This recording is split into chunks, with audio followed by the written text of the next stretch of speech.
Ladies and gentlemen, boys and girls, winkers, drinkers and Periclean thinkers, welcome along to the Joe Spivey YouTube channel where we discuss books and little else. Now, once again, it feels as if I'm constantly apologising on this channel. I must say sorry. Again, it has been close upon a week since last we met, unless, of course, you were fortunate enough to get a ticket to my Thursday live stream. And anybody indeed who joined us for those festivities can tell you how magnificent they were. So yeah, I must first of all thank everybody who attended. It is the live stream format is strange because it seems that immediately upon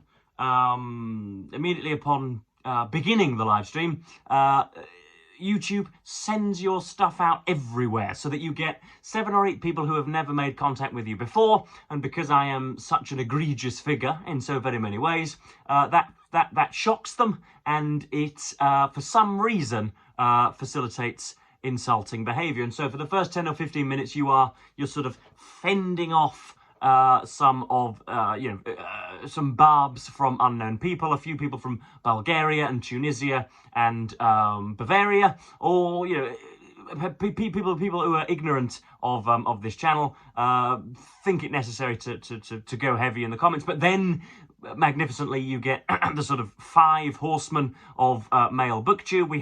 I think we had David Murphy, Christopher Russell, Steve Donahue, and perhaps 1 or 2 others, broad-chested bibliophiles who were able to join me, and we could have some unstructured fun. So that was good.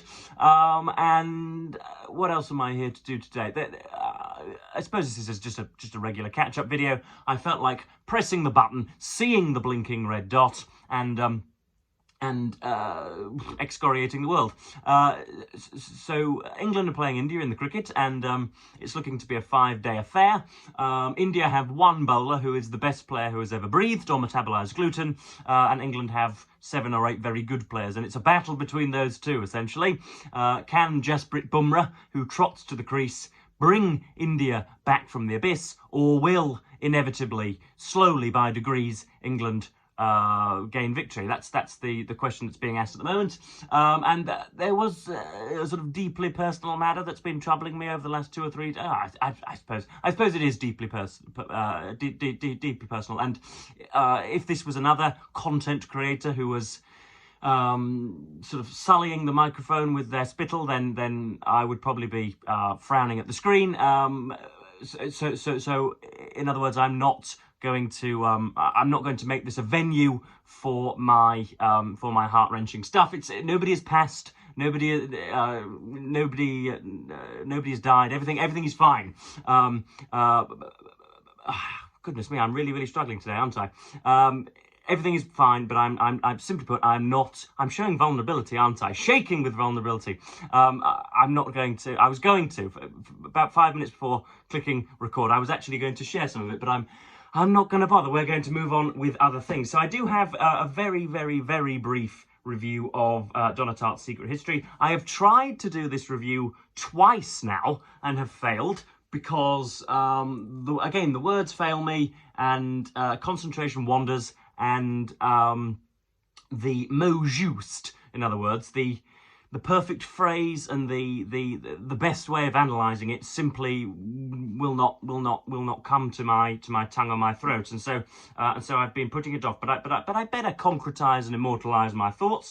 So let's go. We have The Secret History by Donna Tartt. Now, it's a curious constituency of people who enjoy this book or have enjoyed this book in the past. Essentially, everybody whom I have ever bedded has absolutely loved this and has had it sort of simmering on their shelves, and so I was prepared to dislike it beforehand. I went in prejudiced. I will throw my hands up there. But the first 100 to 150 pages really did entertain me. I thought it was rather luxurious, rather pensive, very well thought out. It was sort of stylistically really pungent, and it would, there was a keen voice and there was a keen expression of talent on the page.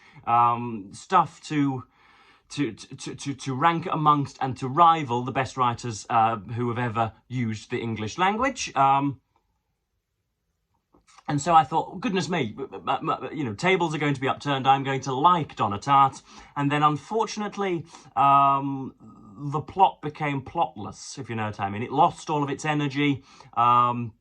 Essentially, for those of you who have never even contacted this book, there are half a dozen university students who are glib and morosely pretentious, who have patches on their elbows and smoke 28 cigarettes per hour, and they have a very charismatic professor, or somebody whom we are diegetically told is charismatic, but that is never mimetically shown, which is another fault of Donna Tartt. She tells you all sorts without actually letting you intuit an awful lot.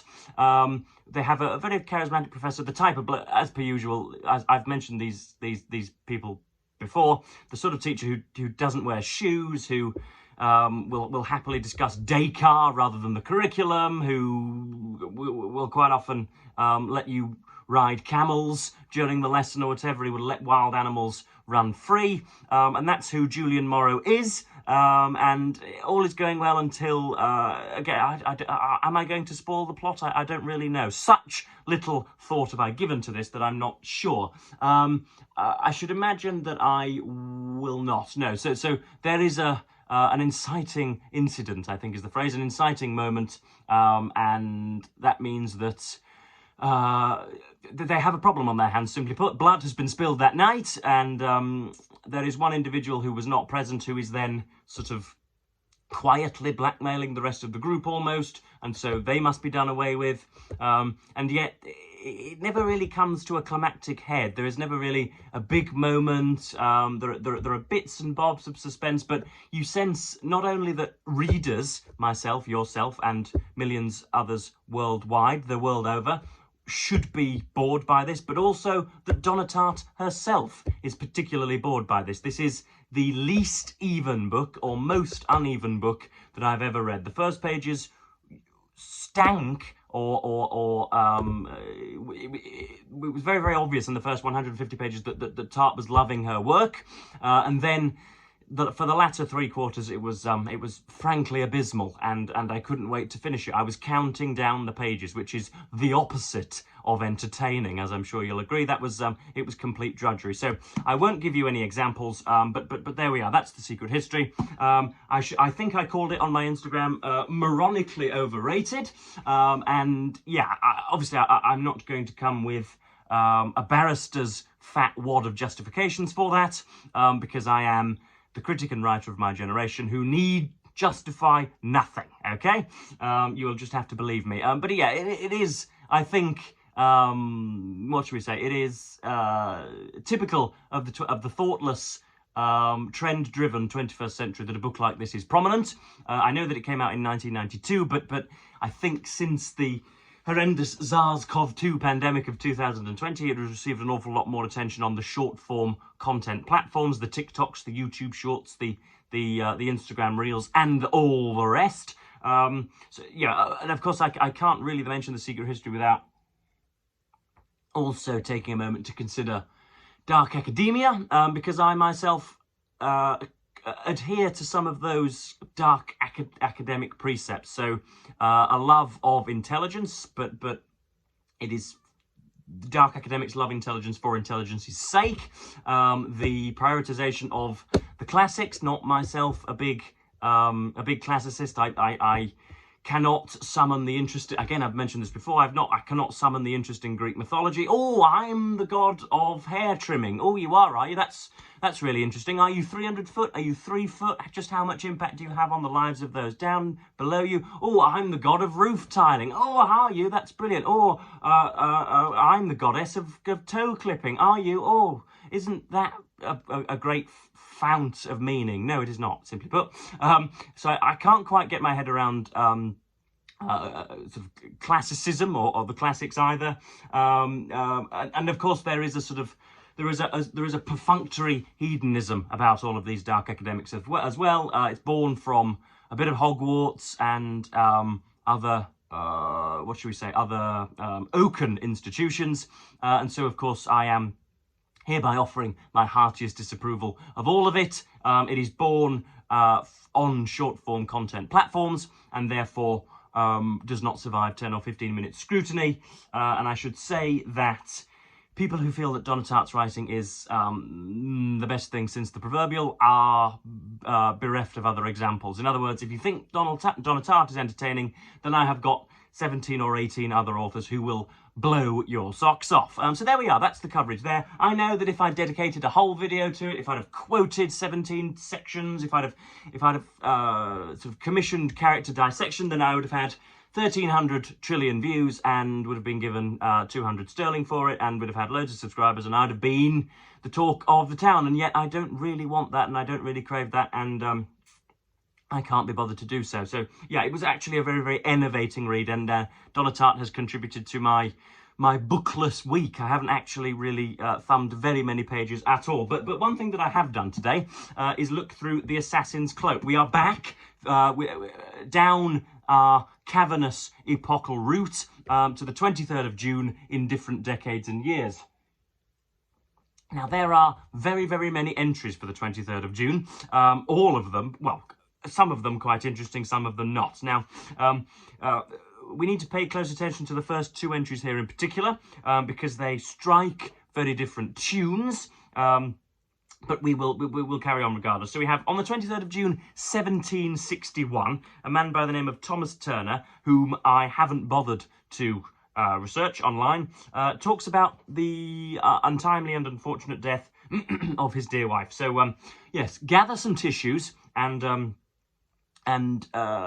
prepare for your feelings to be flattered. This is 23rd of June, 1761. About 1:50, it pleased Almighty God to take from me my beloved wife, who, poor creature, has laboured under severe though lingering illness for these 38 weeks past, which she bore with the greatest resignation to the divine will. She was aged, apparently, again parenthesised, she was aged 27.5. In her I have lost a sincere friend and virtuous wife, a prudent and good economist in her family, and a very valuable companion, and one endued with more than a common share of good sense. Endued, E-N-D-U-E-D. That will certainly be used in my next video. I will once more say she was virtuous, even in the most strictest sense of the word virtue. She was always decent in her apparel, and remarkably sweet and cleanly or cleanly in her person, and had by nature a cheerful, though religious turn of mind. Notice the difference drawn there between cheerfulness and religiosity. Therefore I have lost an invaluable blessing, a wife who, had it pleased God to have given her health, would have been of more real excellence to me than the greatest fortune this world can give. Oh, may her agonising pains and dying groans have such a constant impression on my mind that, through the assistance of God's grace, I may ever have the thought of death in my mind, and that by a truly religious course of life may be prepared to meet that King of terrors. May the memory of her virtues always excite in me a love of that which is good and virtuous, and may I endeavour to copy the many excellencies she was undoubtedly possessed of. Therefore I may justly say, with the incomparable Mr. Young, let them who have ever lost an angel pity me. And then, last but not least, we dined on the remains of yesterday's dinner. So I think there's an awful lot of scepticism in there, because if the difference between living and dying is just God's will, then surely, if we are all God's creatures and we are all living in a moral way, that the ethereal dominatrix surely, therefore, would save us from the circles of purgatory, and yet that wasn't the way. And then next up we have a woman who is not very well known. I think her name is Queen Victoria.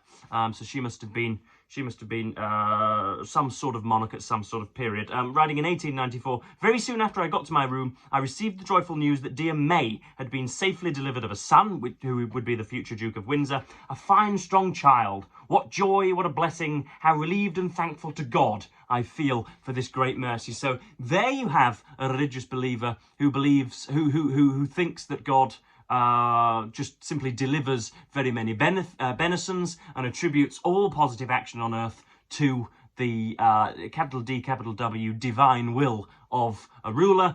And then you have Thomas Turner, not 2 or 3 minutes prior, or I suppose it's a couple of hundred or so years prior, who tells us that we must somehow contextualize God's dispatching of an otherwise beautiful individual. So there you have two separate ideas of God's intent, which really does away with the notion of God's intent. If there is ambiguity about God's intent, then he cannot have intent at all. In the same way that there is, if there is ambiguity about 3 and 3 equaling 6, then 3 and 3 cannot equal 6. Then we have in 1924, again, a minor player in the world of literature by the name of Evelyn Waugh, writing in his diary, "As soon as I was up, I went to an exhibition of Lovat Fraser's printed work at the First Edition Club. I was again strengthened in my conviction of his bewildering charm and my contempt for those who abuse him as a 1920 fashion." Anybody know who Lovat Fraser is? Please do let me know. "I went abroad to Kensington, where I stole Alec's large paper copy of Max Beerbohm's works. I gave luncheon to Tony Bushell at the Previtali and returned home. By far the most important event of the morning was my ordering of a new stick."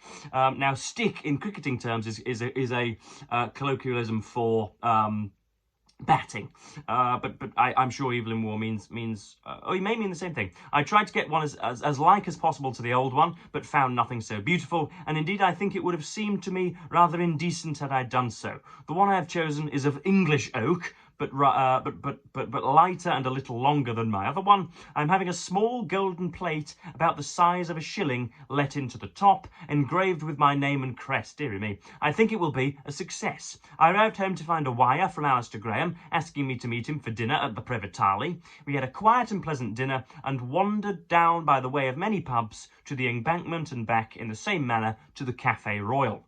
There we found a sweet drunk man called Wilkinson, who had been at Radley. Soon we were joined by the foul Tasha Gielgud, and in her company a pert young woman, dressed almost wholly as a man. They had many drinks with us and attracted a great deal of attention. We managed in the end to get rid of them, only by leaving the restaurant ourselves and putting them to lesbianize in a taxi, and so home." So yeah, for those of you playing Joe Spivey Verbal Bingo, lesbianize is worth 9 points this morning. What a fantastic verb that is. To lesbianize, unfettered, and to... yeah, that's pretty good. So there's the Assassin's Cloak for the 23rd of June. There are more, but I've nearly done 20 minutes, and I would quite like to. I'd rather go and watch. I'd rather go and watch England skittle the Indian tourists. I really would. So yeah, I've been writing away in my diary, and since Mother hasn't been here, then you know, I've been the sheriff of this new town and the captain of this new ship. But she'll be returning today, and hopefully the bathroom is not gangrenous, and hopefully the sink is not blocked, and hopefully you know, administrative power has been administered well whilst she has been away. I know that it has. I know that I've ticked boxes and done my chores. But yeah, sorry if I appear mindless or lachrymose or sort of strange, aloofly unwilling. But yeah, I'm not quite feeling myself today. But still, I wanted to contact everybody here and to show off my rather clerical shirt. And yeah, just put a line in the sand and see where we are. So yeah, that was the Secret History. That was the Assassin's Cloak and the consequences thereunto. So yeah, thank you ever so much for watching BookTube. And as per usual, I will bid you all the fondest of earthly farewells.